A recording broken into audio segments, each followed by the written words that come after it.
Beidzot, ar tevi varam divatā parunāties. Man patīk tie bad boys, kas ir tādi, zini, uz močiem. Pārāk daudz manis ir. Un es gāju pie numerologiem, es gāju pie astrologiem, es gāju tādu sieviešu skolām, es gāju pie savām lekcijām. Es dzīvoju, ka tas iekals jau mutē krāja. Kā es viņu apēdīšu. Es tā sēžu, saspringu uz to pats. Tiešām drīkst tā sāpināties. Sveika, Dita! Sveika, Emīļa! Sen mēs satikta. Jā, man ir liels prieks, ka mēs beidzot ar tevi varam divatā parunāties. Vai ne? Ja? Tas klusums un miers. Beidzot mēs varēsim, kā teikt, pastāstīt, kas tad ir tā socionika. Mēs vislāk par citiem. Jā, vispār ļoti interesanti, ka mēs pat nesākām kaut galā ar sevi. Jā, kāpēc mēs neiedomājām? Vai ne? Mēs sākt ar sevi, ar savu piemēru, jo savs personīgais piemērs vienmēr ir viss tāds audzinošākais, vai ne? Viss iedarbīgākais. Tā ir. Jā, un tad mūsu šodienas tēma ir padalīties savā attiecību stāstā. Un sāksim ar to tīri statistiski. Cik tev ir gadi? Es domāju, tu prasīji, cik man bija puiši. Man ir 35. Kā tu jūties savos 35? Izcili, es jūtos kā 25. Jā, man tiešām, es vecumu, es pat neizjūtu to vecumu īsti. Lai gan tā, ka es iedomājos, ka pēc 5 gadiem ir 40, tad man liekas tā, wow, tas izklausās jau kā nopietni, ja? Bet es noteikti nejūtos nopietni. Tu gribētu atgriezties savos 25? Nē. Kāpēc? Man patīk tas, ko es esmu šo gadu laikā pieredzējusi. Man liekas, pieredze ir tas mana bagātība, jo tā pieredze man ir veidojusi, man atvedusi līdz tevīm, piemēram. Jā, un visādas brīnišķīgas lietas ir notikušas. Un tajos 20 gados es vispār neko nezināju. Nu tā, par dzīvi. Bet tu taču dzīvoji tajā laikā. Jā, protams, es dzīvoju. Cik gados tev sākās attiecību dzīve? Es ceru, ka man vecāki to neskatās. Ļoti ātri, 14. Bet tev gribējās attiecības? Tas bija tā kā tāds kāds, ka tas ir dzīvē svarīgi. Es, piemēram, tagad redzu, kad es ar jauniešiem runāju, viņi, pieņemsim 18 gados, viņš atnāk uz konsultācijas, saka, kas tev tur ir attiecībām, un ļoti daudz saka, man tā vispār šobrīd nav prioritāte, man vispirms vajag izmācīties, tur paceļot, un tad kaut ko varētu domāt. Es gribētu, lai man tā būtu bijis, jo es kaut kā, man patika puiši, un attiecīgi es viņiem biežāk patika, un tad kaut kā tās attiecības ļoti, tās bija tās, skolā vasaras, tās draudzības, un tādas pirmās nopietnās attiecības, laikam, man bija 9. klasē, nopietnās attiecības, jā. Bet... Kā tas parasti gadījās vai notika? Tu tos puišus ķēri un uzrunāji, vai tu viņiem patiki? Tas notika. Kā tas vispār notika? Tās vienas, es atceros, ka bija kaut kāds koncerts Deskārs. Napoleons uzstājās. un es biju uz to koncertu, un tur stāvēja 2 puiši, un man draudzene bija, un mēs abas divas tā kā, un skatījāmies viņiem, un sanāca tā, ka es viņiem abiem draudzējos kaut kādu laiku. Vienlaicīgi? Nē. Pēc tam diezgan nesmuki tas viss tur tā sanāca. Bet katrā ziņā es kaut kā tik ļoti, man viņi iepatikās, un es tik ļoti viņus tajā savā galvā biju kaut kā paturējis, ka man vienkārši mēs iepazināmies, ar vienu un tad es ar otru. Kā tev tajā laikā likās, ka tu saproti tos puišus, čaļus, tu saproti, kā veidot vispār attiecības? Ar kādu sajūtu tas bija no šodienas skatu punktu? Nav nejausmas, instinktīvi, zini? Bet kas tad bija tie kriteriji, pēc kuriem tu izvēlējies? Vizuāli. Tikai izskats, jā? Tikai izskats, tas, ka tur gudrs vai čakls vai... Nē, tu ko? Tikai vizuāli. Un vispār man, kopš es iepazinos ar tevi, man lielākoties interesēja tādi pamanāmāki vīrieši, kas ar kaut ko izceļās, kas ir tādi ekstraverstāki, kas kaut kādā ziņā man pat vienbrīd likās, ka man patīk tie bad boys, kas ir tādi, zini, uz močiem un tur skaļi un pat kaut kur pat brutāli. Pilnīgi kaut kas crazy manā galvā bija. Un tev arī kaut kas sanāca ar tādiem? Kaut kāda man tāda bija pieredze, jā. Un tad, kad es biju attiecībā, man likās, skatījās, kas tas ir? Un pret ko tu atdūries tajās attiecībās ar kādiem cilvēkiem? Par ko? Mūžīgs nesaskaņas. Vienkārši mēs nedzirdējām viens otru vispār. Tā kā es gribu vienu, un otrs grib kaut ko pilnīgi citu. Un visu laiku bija kaut kāda tāda ņemšanās, tāda muļļāšanās, lai kaut kas jāpaskaidro, kaut kas pārprasts, kaut kādas visu laiku, nezinu, tāda domstarpības, un tad nebija viegli, nebija vispār vieglums. Bet tas bija tā, ka tikai tu saprati, ka tev tas puisis nepatīk, vai arī viņiem pret tevi ir bijušas pretenzijas? Absolūti. Tā kā likās, ka man visu laiku ir jāmaina sevi. Es gāju uz tiem sieviešu skolām, kursiem, kur tiks negāju, lai saprastu, kas man sevi ir jāmaina, kādai man jābūt kā sievietei. Kas bija tās pretenzijas? Ak, Dievs, viss, tas, kad...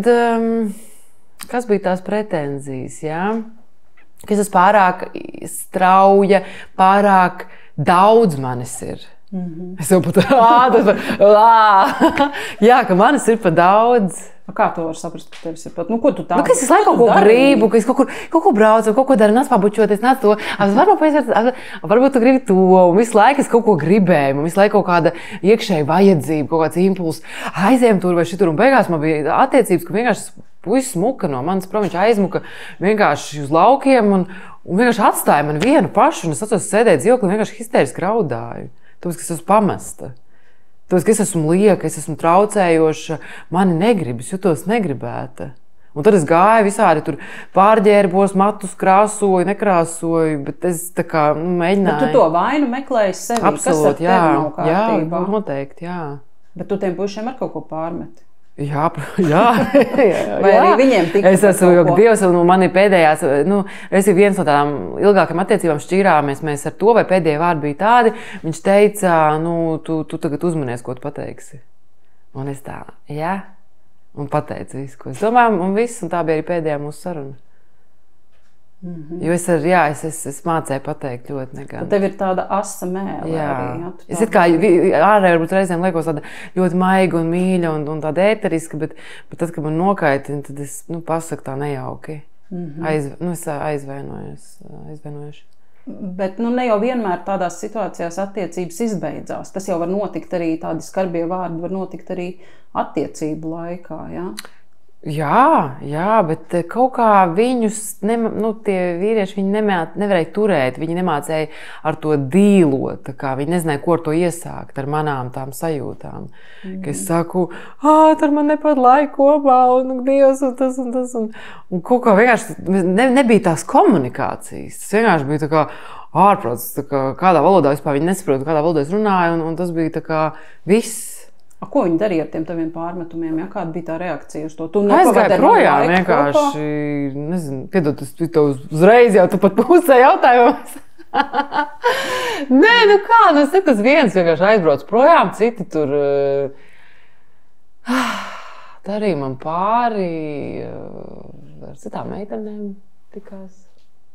Un kāda tu biji šādās situācijās, kad tu zināji, kad ir citas meitenes?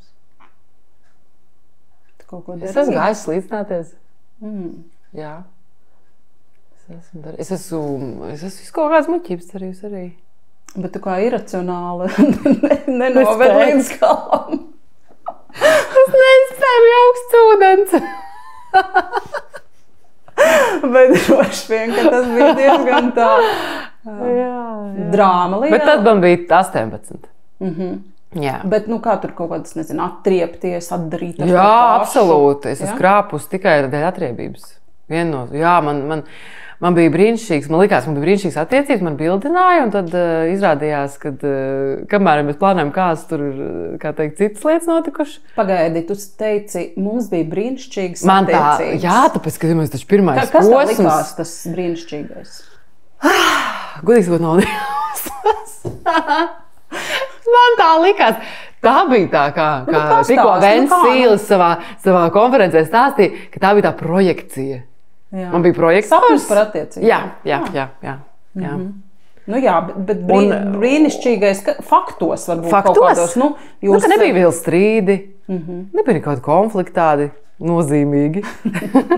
Tas laikam, jā, ka likās, ka mēs tā kā, ka tas otrs cilvēks mans dēļ gatavs darīt visu. Un man likās, ak, Dievs, tas tik brīnišķīgās attiecībās, kā man paveicies. Man likās, ka viņš ir gatavs darīt visu, bet viņš darīja? Vai tev likās, ka viņš ir gatavs darīt visu? Zini kā, man laikam, tad sanāk, vēl iepriekšās attiecībās bija tāds iztrūkums kaut kā, ka tad tas otrs cilvēks to man iztrūkumu kaut kā aizpildīja. Un tad man likās, wow, šīs ir brīnišķīgas attiecības. Un pēc tam nākamajās... Cik ilgi tas bija? Tās brīnišķīgās attiecības? Nē, līdz tam brīdim, kad viņš pateica, ka viņš mani krāpis. Tas bija gads un kaut kas. Jā. Nu, tad attiecīgi es izpildījos. Kāpēc viņš bija krāpis? Kā viņš pamatoja? Priekš kam tas vispār ir jāstāsta un kā to var pamatot? Šis aizies tagad ļoti sīkātīgi publiski, vai ne? Bet es domāju, cilvēkiem ir jārunā atklāt galā, ko mums tēlot. Domā, ka šādas lietas ir jāstāsta. Citiem? Tu esi, ne par to, bet jautājums par to atzīšanos, ja, tajā krāpšanā. Kad, nē, es runāju par to, ka es tev izstāstīšu, kas tur notika. Tā sieviete man uzrakstīja. Malacīt. Jā, tādu vēstuli atsūtīja. Un es lasīju, un es domāju, cik tev bija? Lai es savaldu savu vīrieti. Es domāju, ka nabadzīte. Šis mežons uzmetās virsū. Nabaga sieviete. Un viņa nespēja pretoties. Viņa nenāc. Jā, man bija 22. Arī tāda jau diezgan jā, bet tomēr, ja no 14 gadiem jau attiecies kaut kāda pieredze. Tad jau tāda gan pieredzējis. Jā, es esmu pieredzējis, jā.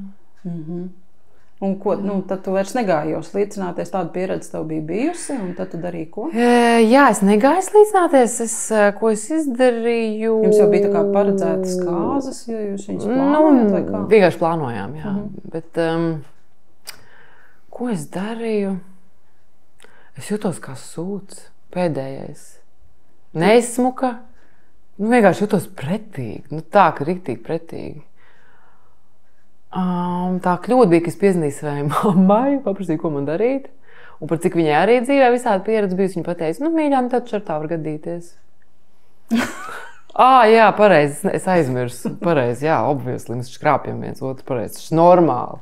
Taču cilvēki dzīvo, vai ne? Viņi vienkārši nav mierā ar vienu, viņiem vajag 10 un vairāk, loģiski.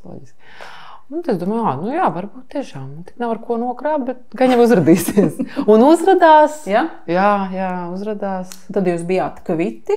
Tu zini, mēs izšķīrāmies, jā, mēs bijām kviti, un tad, kad sagājām kopā, un tas bija. Kā tev liekas, kāpēc cilvēki atkal sajiet kopā? Viņi stulbi ir. Vienkārši sevi nemīl, neciena.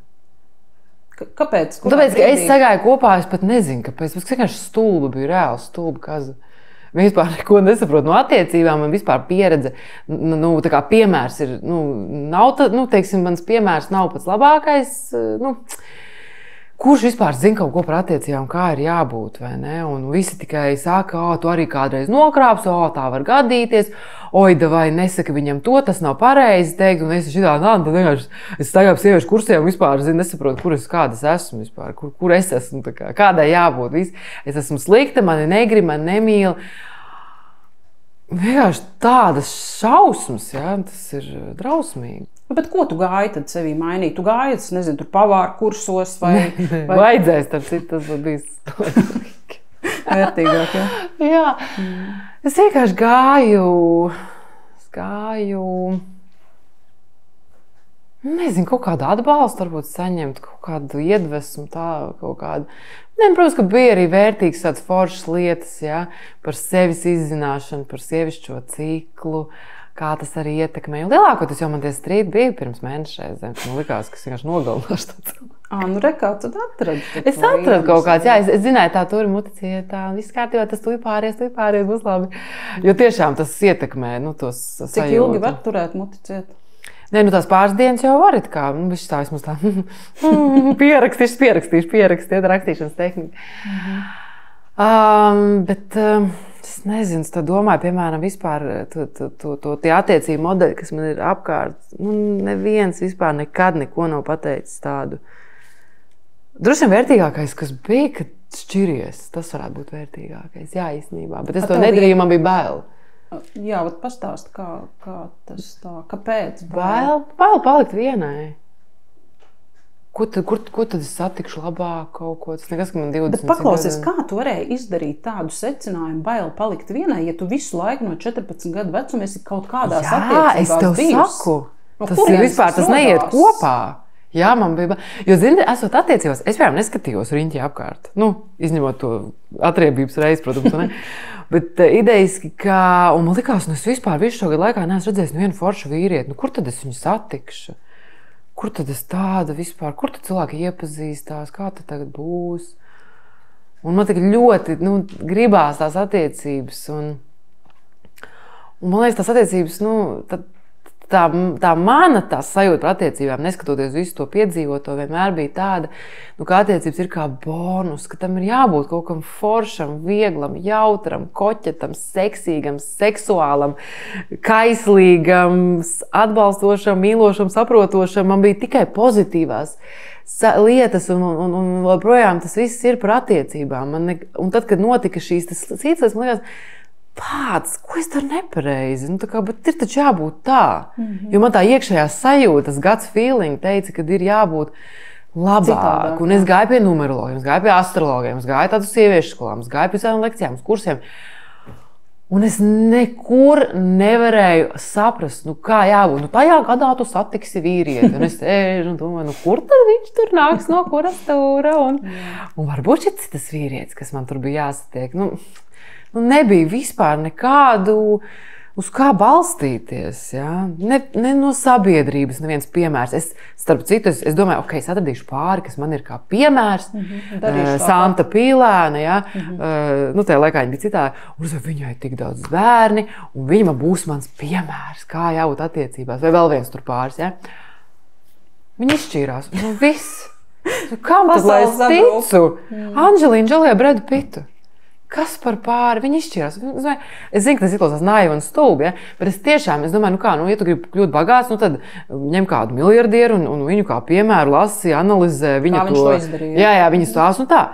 Es gribu foršas attiecības. Tad, kur ir pāris ar foršām attiecībām? Es viņus ņēmu un analizēju, ko viņi dara, kā viņi tur tā. Un mani piemēri vienkārši ņem un izšķirās. Vispār, super. Bet tu nepazaudēji ticību tam, kad... Protams, ka es pazaudēju ticību. Protams. Pazaudēju ticību 2022. gadā, 3. Kas tad 4. ir, ja? Tagad ir 4. Tā, tad pagājuši gadu es zaudēju ticību vasarā. Vasaras beigās. Pirms es satiku tevi. Tas zaudējis bija ticība. Tu biji man pēdējais. Jā, absolūti, pēdējais salmiņš. Jo tāpēc, ka es pildīju to... Ir tas laimes manifests, ja, un es pildīju, un pirms dzimšanas dienas domāju, man kaut kas to jāuzdāvina ir, un es tev biju rakstījusi jau tik sen, vai ne, jo, vairākas gadus pēc kārtas.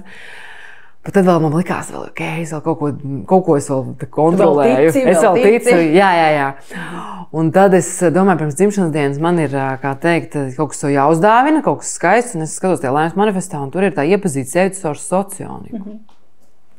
Un es domāju, tā, sociānika, es tā kā to Eviju, man viņa tā kā pierakstīs, tas kontakts jau sen jau man tev bija. Jā, 3 gadi. Bet tavs kontakts man bija, zini, jau 5 vai vairāk gadu atpakaļ iedots. Un viena sieviete nāca ar pilnīgi ar sieklām mutē, stāstīja, es tur biju pie Evijas, man tur tā Evija, Un man tajā laikā likās, forši, jā, bet kaut kā man nebija šis impulss vēl, ja. Un tad tajā sanāk, man liekas, tas bija pagājuši, kad ārpus tik nesen, tiešām ārpus. Pusotrs gads jau īstenībā. Jā. Un es domāju, socionika. Es pat biju aizbraukusi uz Bahas ziediem, es domāju, ka tie man palīdzēs. Ir kaut kas tāds, ko tu vēl nebija izmēģinājusi? Kas tev vēl palika sarakstā? Sarakstā man palika... Vēl man bija human design, bet tas kaut kā man... Nē. Es jau pietiek ar tevi. Un es tik laimīgi, ka es pie tevis atbraucu, jo es atceru, ka es atbraucu, es tev arī teicu, ka es visur, kur bijusi un ko man darīt. Kur es tāda nekāda, kam es tāda vajadzīga būšu. Cik ir bijušas tavas ilgākās attiecības un kāds ir bijis tas posms starp attiecībām, ka tu esi tajā izmisumā un meklē nākamo?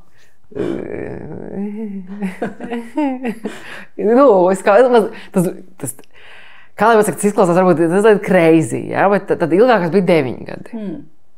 Nu, ar tādu pa vidu, ja, pārtraukumu. Bet starp attiecībām, ja neskaita, nu, ka es gāju skolā, ja, jo tur bija jāmācās tomēr arī, tad nedēļa, 2. Bet man pašai bija sajūta, ka tās nedēļas 2 laikā es esmu piedzīvojusi maksimumu. Ciešanu. Es vienkārši neesmu ēdus 2 nedēļas pirmkārt. Jā, tev nav attiecību, ja? Jā, man apetīti pilnīgi pazūd. Es esmu super slaida un ļoti skaista. Bet kur tik ātrā laikā uzrodās tie vīrieši? Citas sievietes gadiem meklē. Jā, man ar vienreiz viena sieviete prasīja, kur tu vienmēr iepazīsties? Nu, tieši tā. Un man ir bail palikt vienai. Bet tad, kad piedzima Anna, jā, tad gan tas bija ilgāks laiks. Jo tad, man pat nebija interesi. Tu baroji ar krūti. Es baroju ar krūti, jā, respektīvi, biju ar Annu. Un tad, kad es beidzu barot. jā, nē, tad bija gads kaut kas tāds, jā, apmēram. Tad ar notievēju vairāk nekā visās iepriekšējās reizēs. Man bija vienkārši tāds svars, kāds tagad man ir atkal par to jāsapņo, zinies. Kā tad ir mainījusies tava sajūta par to, kas ir mīlestība tajos tavos 25, 27, 30 gados un tas, kā tu jūties tagad un šobrīd? Man vispār par mīlestību nekad nav bijušas šaubas. Es vienmēr esmu ticējis, kādai ir jābūt mīlestībai, ka tu uz otru skaties. Un tu jūti, ka tas iekals jau mutē krājā, kā es viņu ir apvēdīšu.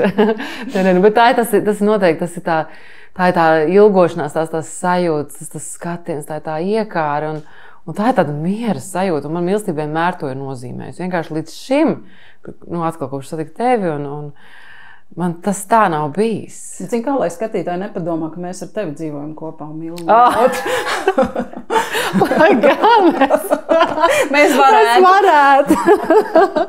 Ko, ne, tas ir moderni tagad jā, tā. Nu tad padalies. Kas notika, jā? Mīlestība, jā? Ok. Nu tā, tad es atnācu pie tevis. Tad tu izstāstīji, kāda tad es esmu. Es jau pieņēmu pirmkārt. Es domāju, wow, tad tāda cilvēka arī ir. Okay. Un tas ir normāli. Un tas ir normāli, jā. Tad izrādās, ka es esmu normāla. Es vienkārši esmu citādāka. Jā.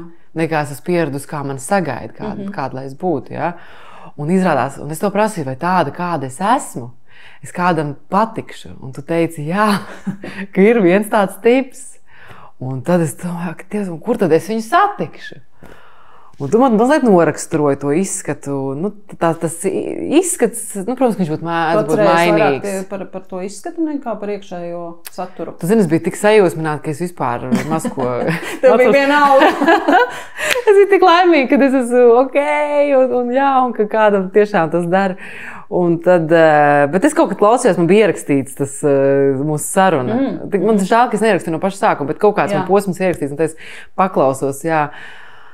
Un tad mēs tur pasvaipojām, paskatījāmies, bet tad sanāca tik brīnišķīgi, ka tad tas mans sadarīgais arī bija bijis pie tevis un bija bijis gadu pirms vēl es biju, jā. Un tad mums tā palīdzēja, un tad daudz cilvēku domā, ka tu tā kā visiem palīdzi, jo tev ir šis te databāze, vai ne, bet man tiešām paveicās, jo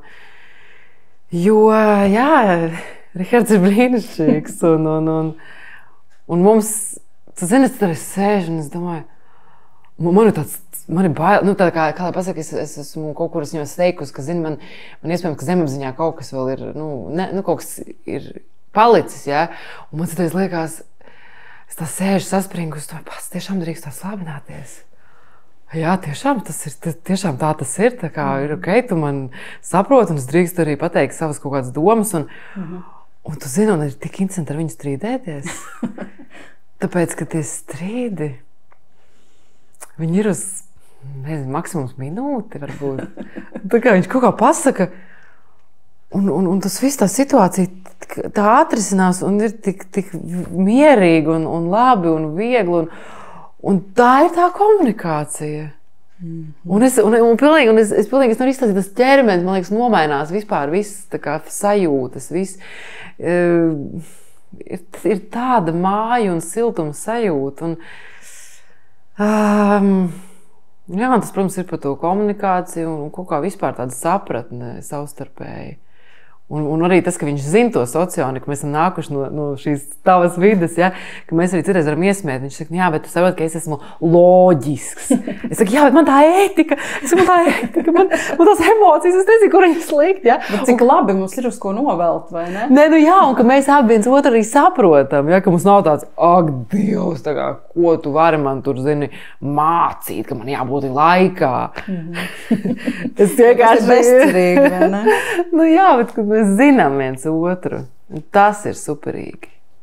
Ir kaut kādas lietas, kuras tu šodien saproti, ka tajos savos iepriekšējos vīriešos, tajās tagadējās attiecībās tev ir kaut kas tāds, ko tu agrāk vispār nebija novērtējusi? Kaut kāds tas raksturs vai kaut kāda rīcība, tu teici, ka tev patika tādi mačo un tādi redzami un tā. Vai tas tavs vīrietis ir tas redzamais mačo? Nē. Vai viņš ar kaut ko izceļās?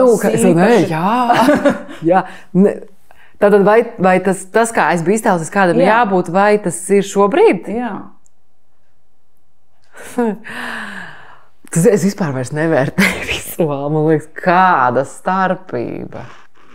Man pilnīgi vienalga. Es citreiz Rihardam saku, es tu tā vizuāli saku kaut kādas lietas varu ieteikt. Es saku, tur varbūt kaut kāds drēbs, kas ir pilnīgi vienalga. Man ir pilnīgi vienalga, kā viņš kaut kā ģērbjās. Bet viņš ir izstāsts tik labi. Es nezinu, es noteikti to neskatītos. Kaut kas, droši vien ir tur tā smarža vai kaut kas, kas ir svarīgi, lai saskan vai netur. Bet tas būtu... Es vispār par to vairs pat nedomāju. Un vispār tādu vīriešu es tagad, kad redzu, man liekas, ak, Dievs. Kā tu varēji kaut ko tādu gribēt, vai ne? Tāpēc, ka es nezināju sevi un es biju pieradusi ņemtos, tie stereotipi, kādai būt sievietei, kādam jābūt vīrietim. Ja? Un tad visas sievietes meklē tos vīriešus. Varbūt, kad ir otrādā, ka manī ir šī te... Es negribētu teikt, ja? Bet ka manī ir kaut kas no tā, ka man gribās tur iet un tur organizēt un ņemties un cik labi, ka Rihardam to negribās. Jo citādāk jūs konkurētu. Jā, un tas ir tik forši un kad es arī tagad eju uz kaut kādām attiecību konferencēm, semināriem, kur stāsta par to, kādam jābūt vīrietim un kādai būt sievietei, un tur stāsta, kā komunicēt. Ja? Man liekas, ko jūs par runājat? Vienkārši tu satiec to savu psihēji sadarīgo cilvēku, viņus vienkārši komunicē. Viņus nav jādomā, kādu salikt vai sakārtot teikumu izvērst. Tu vari pat nerunāt, kas ir īstenībā tas pat vēl foršāk, ja? Ka jūs vienkārši sajūtat organiski, ja es, piemēram, pāēdu, man negribās šausmīgi mazgāt traukus, un Rihards jau piecās, kā es to daru, un ne jau tāpēc, ka viņam to negribās vai gribās, tas notiek kaut kā pilnīgi tādā miedarbībā, un tas ir tik vienkārši, un nav pat jāiet vairs uz nekādām konferencēm mācīties. Man bija māsa, viņa vienmēr uz mani skatījās kā uz kaut kādu disciplinētieti, kāpēc es eju uz konferenci, sieviešu skolām. Tāpēc, ka viņai, acīm redzot, paveicās, un viņa jau satika to savu duālo. Un viņa vienmēr uz mani domāja, ko tu tur eji, un tās sektas un vēl šis. Bet es jau biju nelaimīga. Un tagad, kad man arī piedāvā izkot tādu semināru, es domāju, baigi kā neinteresē. Jo tā ir kā, ka tā tēma ir nolikta malā, viņa vienkārši nav aktuāla vairs. Jo viss ir labi, vai ne? Un es esmu ļoti pateicīga visām tām attiecībām, kas man bija pirms tam. Jo, ja es būtu Rihards satikusi kā pirmo vīrieti, es nespētu novērtēt to, ka varbūt arī viegli, jo es izgāju cauri vienkārši tādām, kam tik nē, ja, ar visām slīcināšanām un raudāšanām un naktī skriešanām meklēt, kur tad tas vīrietis ir palicis, ja, ar kuru sievieti viņš tur tagad sēž kopā. Ja. Es esmu visam tam izgājis cauri, ka es vienkārši varu novērtēt. Kad ir šādi, un protams, ka tas jau nenozīmē, ka tas ir duālo, ka tagad visi mēs tā sēžam, zin tā. Protams, ka arī ir kā teikt, jāattīstās kā personībai, vai ne? Bet tas, ko mēs varam darīt kopā. ka mums abiem tas interesē. Nu jā, un mēs arī aizējām uz to pašu konferenci attiecību, mēs paklausāmies, ko tur saka, un pēc tam mēs braucam un parunājam, hei, bet ko tu domāji par to, nu jā, tas ir tas, vai ne?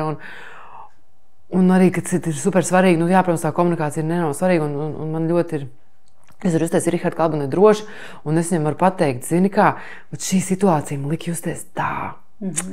Un piedod, jā, es reaģēju ļoti asi, bet, tu zini, es jūtos tā, jo man bija tāda pieredze, un varbūt tas ir tās, un viņš klausās, un viņš saprot, un viņš tā kā pat arī, dzird. Jā? Un man tas nozīmē ļoti daudz, tas ļoti svarīgi un vērtīgi. Ko tu teiktu tai Ditai, kurai bija 20 no sava šā brīža dzīves stāsta, pieredzes un no taviem cienījamajiem gadiem? Tā kā zinot, ka tu 15 gadus ar šo notarbojies, es domāju, es teiktu, aizej pie Evijas. Es visiem to tagad saku. Tas izklausās varbūt jau tā kā reklāma kaut kas vai nenormāls. Sekta, jā. Bet es visiem to saku. Bet tāpēc, ka es esmu tiešām pamēģinājis visu, ko. Es esmu noteikti gadus sanāk, varbūt pat 14, jā, meklējis, 15, 13, vienalga, kaut kādus gadus meklējis to atbildi, kā veidot attiecības. Un tu esi vienīgais, kas spēj uz šo vispār kaut kādu saprātīgu risinājumu veikt un vispār izskaidrot, ka tas nav tāpēc, ka tur Saturns Merkūrā vai es nezinu, kaut kādā čika laiks, ja? Bet ka tas īstenībā tā, ka es esmu iracionāli un ka tu esi iracionāli un tas ir forši un tie racionāli, viņi arī ir forši, bet viņi, lai iet ar tiem racionāliem, jo viņiem būs tā vieglāk, ja? Un kas saprast sevi šādi un es esmu kaut kad pildījis testu, vai es esmu flegmātiska vai kāda, ja? Bet kāda starpība, ja? Tā kā, un man liekas, šīs 4 iezīmes tik ļoti palīdz saprast to citu cilvēku. Protams, attiecībās, ja? Bet arī dzīvē, ka es tagad pamācījos, šitik pamācījos pie tevis, ja? Un es redzu tos loģiski, ekstravertos, racionālus cilvēkus, un es saraujos vienkārši viņu klātbūtnē, ja? Un es saprotu, ka that's okay, man vienkārši varbūt mazliet mazāk laika pavadīt ar šādiem cilvēkiem, vai varbūt vispār necik. Un tas palīdz man saprast sevi, šīs attiecības un arī apkārt cilvēkus. Ja? Kāpēc es uz citiem skatos ar tādu sajūsmu, un mēs vienkārši runājam, un ir tādi, kuras tiešām saraujos citu cilvēku klātbūtnē. Dita, un tad noslēgumā varbūt tām kādus iedrošinājumu vārdus tiem cilvēkiem, kuri vēl ir savu attiecību meklējumos. Droši vien viņi varbūt pat ir noskaidrojuši savu tipu un ir uz šī ceļa, bet viņiem nav vēl tā cilvēka. Ja? Jo dažreiz saslēdzās tās brīnumainās lietas un dažkārt nē. Es domāju, cik procentuāli Latvijā cilvēki bijuši tātad pie tevis un zin maz. Tad es ieteiktu vienkārši runāt par šo un aicināt citus noteikt savu tipu, līdz tu satiec savu sadarīgo. Jo es saprotu, ka lielākā daļa ir sievietes un lielākā daļa ir balzaki. Tāpēc es vienīgais, ko var darīt, ir kā, es nezinu, visai Latvijai noteikt savu tipu un es esmu, protams, ekstremālisti vai tā kā, man liekas, uzlikt tev to jo savu. Jo ātrāk visi noteikti savu tipu, jo ātrāk tiks pie savu sadarīgo. Tieši tā. Tā kā es nezinu. Rīkojamies. Vienkārši ir jārīkojas. Es uzskatu, ka ir jārunā par labām lietām. Ja kaut kas labs dzīvē noticis, es ar to dalos. Un tāpēc es ar to dalos. Super. Labi, paldies. Jā, paldies. Paldies, ka noskatījies šo epizodi. Noteikti ieraksti komentārā, vai tev būtu drosme piedalīties šādā projektā. Un, protams, abonē kanālu, lai nepalaistu garām jaunās epizodes.